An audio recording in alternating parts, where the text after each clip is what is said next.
સ્વાગત છે। હું છું રેખા માલકાની અને જોઈએ આજના સમાચાર। પ્રયાગરાજ કુંભ મેળામાં સ્વામિનારાયણ સંપ્રદાયનું ગૌરવમય અને ભવ્ય આયોજન।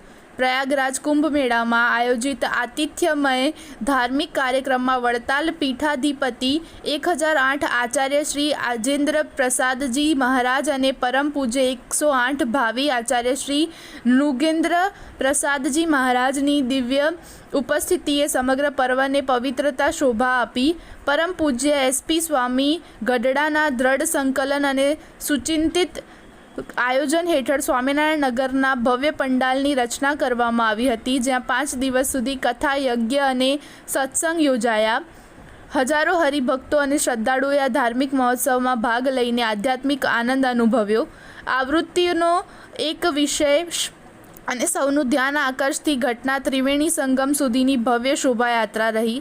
આ શોભાયાત્રામાં પરમ પૂજ્ય 108 ભાવિ આચાર્ય શ્રી નૃગેન્દ્ર પ્રસાદજી મહારાજના માર્ગદર્શન હેઠળ હજારો હરિભક્તો જોડાયા।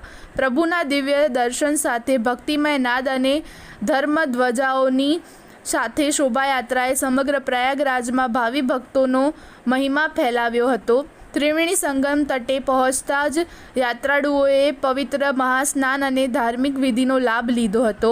આ સમગ્ર આયોજન આચાર્ય શ્રી અજેન્દ્ર પ્રસાદજી મહારાજ અને પરમ પૂજ્ય 108 ભાવિ આચાર્ય શ્રી નૃગેન્દ્ર પ્રસાદજી મહારાજના આશીર્વાદ અને એસપી સ્વામી સંકલન દ્વારા ભવ્યતાપૂર્વક સંપન્ન થયું। શ્રદ્ધાળુઓ માટે સુવ્યવસ્થિત ભોજન વ્યવસ્થા અને રહેવાની સગવડ પણ સુચારુ રીતે પૂરી પાડવામાં આવી હતી, જેથી દરેક ભક્તને ભક્તિ સાથે આરામદાયક અનુભવ મળ્યો। આ પવિત્ર પ્રસંગે ધર્મ, ભક્તિ અને સેવા દ્વારા સત્સંગી જીવનશૈલીને ઉજાગર કરતા કાર્યક્રમે ભવિષ્યમાં પણ ભક્તજનો માટે પ્રેરણાસભર ઉદાહરણ સ્થાપિત કર્યું છે।